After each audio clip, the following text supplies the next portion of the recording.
নীলবাগান নিচামুক্ত কেন্দ্ৰত পালন কৰা হয় আন্তৰ্জাতিক ড্ৰাগছ সেৱন আৰু অবৈধ সৰবৰাহ বিৰোধী দিৱস। সমগ্ৰ বিশ্বৰ লগতে নীলবাগান নিচামুক্ত কেন্দ্ৰতো ২৬ জুন তাৰিখে পালন কৰা হয় ড্ৰাগছ সেৱন আৰু অবৈধ সৰবৰাহ বিৰোধী দিৱস। ৰাষ্ট্ৰসংঘৰ সাধাৰণ পৰিষদে ১৯৮৭ চনৰ ৭ ডিচেম্বৰত সিদ্ধান্ত লয় যে ২৬ জুন তাৰিখটো ড্ৰাগছ সেৱন আৰু অবৈধ সৰবৰাহৰ বিৰুদ্ধে আন্তঃৰাষ্ট্ৰীয় দিৱস হিচাপে পালন কৰা হ'ব। ৰাষ্ট্ৰসংঘৰ ড্ৰাগছ আৰু অপৰাধৰ কাৰ্যালয় ৰাষ্ট্ৰসংঘৰ ড্ৰাগছ আৰু অপৰাধৰ কাৰ্যালয়ে অবৈধ ড্ৰাগছৰ বিৰুদ্ধে যুঁজত নেতৃত্ব দিয়ে। ১৯৯৭ চনত প্ৰতিষ্ঠা হোৱা UNODCৰ কাৰ্যালয় বিশ্বজুৰি আছে। ২০১৬ চনত সাধাৰণ পৰিষদৰ ড্ৰাগছ সম্পৰ্কীয় বিশেষ অধিৱেশন অনুষ্ঠিত হয়। ড্ৰাগছ সেৱন আৰু নিচাই মানুহৰ জীৱনত আৰু সামাজিক শান্তি বিকাশ আৰু বৃদ্ধিৰ ওপৰত যি গুৰুতৰ প্ৰভাৱ পেলায় সেই বিষয়ে সজাগতা সৃষ্টিৰ উদ্দেশ্যে আন্তঃৰাষ্ট্ৰীয় পৰ্যায়ত ২৬ জুনত এই দিৱস পালন কৰা হয়। এই দিৱসৰ মূল উদ্দেশ্য হৈছে বিশ্বক ড্ৰাগছ মুক্ত কৰা। AI আমিন লাইব্ৰেৰী ফাউণ্ডেশ্যনৰ উদ্যোগত নীলবাগান নিচামুক্ত কেন্দ্ৰত পালন কৰা হয় ড্ৰাগছ সেৱন আৰু অবৈধ সৰবৰাহ বিৰোধী দিৱস। য'ত উপস্থিত থাকে নিচামুক্ত কেন্দ্ৰৰ পৰিচালক ৰেহান আহমেদ ডাঙৰীয়া, বিশিষ্ট অতিথি হিচাপে উপস্থিত থাকে অধিবক্তা ৰুহিনা ৱাৰিছ ডাঙৰীয়ানী, হাম hospital chief accountant Sanjay Bagchi ডাঙৰীয়া, হোজাৰ বিশিষ্ট ব্যৱসায়ী গোবিন্দ সিং ডাঙৰীয়া, বিশিষ্ট শিক্ষাবিদ মমিতা বাগচি ডাঙৰীয়ানী, বিশিষ্ট সমাজসেৱক মৌলানা আহমেদ হুছেইন কাছিমি ডাঙৰীয়া, সমাজসেৱক মুজিবুৰ ৰহমান ডাঙৰীয়া। বিশিষ্ট ব্যক্তিসকলৰ কিছু মন্তব্য পোনপ্ৰথমে আপোনালোকক শুনাই ল'ব বিচাৰিছো। এতিয়া মোৰ লগত এজনৰ চিনাকি, খুব ভাল চিনাকি। তেওঁ আহি ক'লে যে হেৰি বাইদেউ আপুনি ক'ত গৈ আছে? বোলে নাই মই ডবকাত গৈ আছো। বোলে আপুনি এটা কাম কৰিব, মোৰ হেৰি মইতো যাব লাগিছিল কিন্তু মই যাব পৰা নাই, মোৰ মানে এটা বিশেষ কাম এটা এতিয়া মোক ফোন আহিছে, মোৰ ঘৰৰ পৰা কোনোবা বেমাৰ নহ'লে কিবা এটা কাম তেওঁ ক'ব আৰু এইটো কামৰ কাৰণে মই ডবকাত যাব পৰা নাই।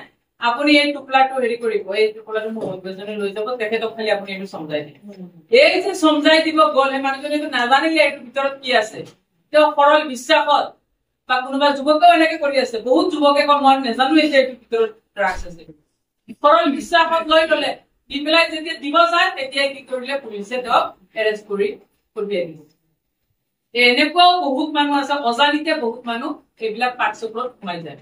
বহুতে নিজৰ বন্ধুসকলে নেচা কৰি থাকে আৰু সেই কোনোবা এজন বন্ধুৰ মানে সহযোগত গৈ পেলাই তেওঁ সেই নিচাত যুক্ত হৈ যায়। বন্ধুজনে ক'ব চা একো নহয় দে, মইতো বহুত দিনৰ পৰা লৈ আছো, তই চাচোন অকণ টেষ্ট কৰি। এই যে ক'লে এদিন টেষ্ট কৰিলে, তাৰপিছত আৰু এদিনো এনেকে মাতিলে। প্ৰথম হয়তো তেওঁৰ ভাল নালাগিব পাৰে, ঠিক আছে এদিন ললো আৰু কিন্তু সেই যে বন্ধুজনে বাৰে বাৰে বিচাৰি আহিব লগৰীয়াজনক, এই বাৰে বিচাৰি আহি লাষ্টত এজনক একেবাৰে পুৰা নিচাগ্ৰস্ত কৰি দিলে। আৰু মোৰ লাগি আছে আমাৰ এইজন যে বহি আছে লোক এই পাকচক্ৰতে পৰিছে, নহয় জানো? তাৰ ভিতৰতে বৰা যে পঢ়ি আছে, তেওঁৰ ফেমিলিৰ মানুহক মই চিনি পাওঁ। এই এটা ভাল ফেমিলিৰ ল'ৰা হয়, তেওঁ মানে হতাশাত তেওঁ এই ড্ৰাগছ আসক্ত হবলগীয়া আছে। তেওঁৰ বিভিন্ন বৈবাহিক সম্পৰ্কত ফাট ধৰাৰ কাৰণে তেওঁ ভাবিছে এই যে অকণমান সাময়িক যিটো হেৰি লাগে, সকাহ লাগে, সাময়িক সকাহটো বিচাৰি তেওঁ ড্ৰাগছক গৈ পালে। গতিকে মানুহৰ জীৱনততো হতাশা আহিবই, নহয় জানো? চব সময়ত আমাৰ মনটো সদায় ভাল লাগি থাকিব জানো? কেতিয়াবা আমাৰ মনটো বেয়াও লাগিব, কিন্তু বেয়া যেতিয়া লাগিব তেতিয়া আমি বিভিন্নজনে আমি যি ভাল পাওঁ তেনেকে কৰিব লাগিব। কোনোবাই গান শুনি ভাল পায়, কোনোবাই চিনেমা চাই ভাল পাব, কোনোবাই খেলি ভাল পাব, কোনোবাই কিতাপ পঢ়ি ভাল পাব, কোনোবাই বেলেগ কিবা কাম কৰি মোৰ এইটো কামত মোৰ ভাল লাগে মনটো। তেনেকুৱা আছে বিভিন্ন ধৰণৰ প্ৰতিভা আছে, বিভিন্ন কাম আছে যিটো আমাৰ মনটো ভাল লগায়। আমি সেইবিলাকে কৰিব লাগে। আমি বেয়া বস্তুটো কিয় ধৰিব লাগে? যিটোৱে আমাৰ ঘাতক হয়, যিটো সেইটোত আমি কিয় ধৰিব লাগে? ড্ৰাগছ, আমি ঔষধটো এটা ড্ৰাগছ, কিন্তু ঔষধটো আমাক ডক্টৰে প্ৰেছক্ৰাইব কৰে, নহয় জানো? আমাৰ জীৱনৰ কাৰণে এইটো আমাক জীৱন বচায়। আৰু এই যিবিলাক ড্ৰাগছ হ'ল হেৰ'ইন, কোকেইন, গাঞ্জা, এইবিলাক হ'ল জীৱন ঘাতক। এইবিলাকে আমাক শেষ কৰে। আমাৰ অতি বেদনাদায়ক দিৱস হয়। আমি যদি ইয়াত বহিছো আহি চব মিলি পেলাই, কিন্তু ই আনন্দ দিৱস নহয়, বেদনাদায়ক দিৱস। আজি আমি জানো আমাক সৃষ্টিকৰ্তাই সৃষ্টি কৰিছে মানুহ হিচাপে, মানুহৰ গড় মানুহ হিচাপত আমাক সৃষ্টিকৰ্তাই জন্ম দিছে নহয়।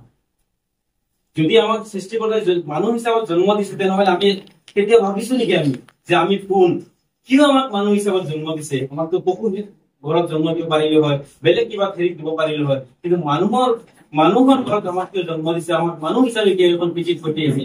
আমি কেতিয়া ভাবিছিলো নেকি? পৰম কৰুণাময় আল্লাহ তাবাৰক তাআলা যদি কোনো স্ৰষ্টা শ্ৰেষ্ঠ জাতি থাকে, তেতিয়াহ'লে আমি সেই মানৱ জাতি।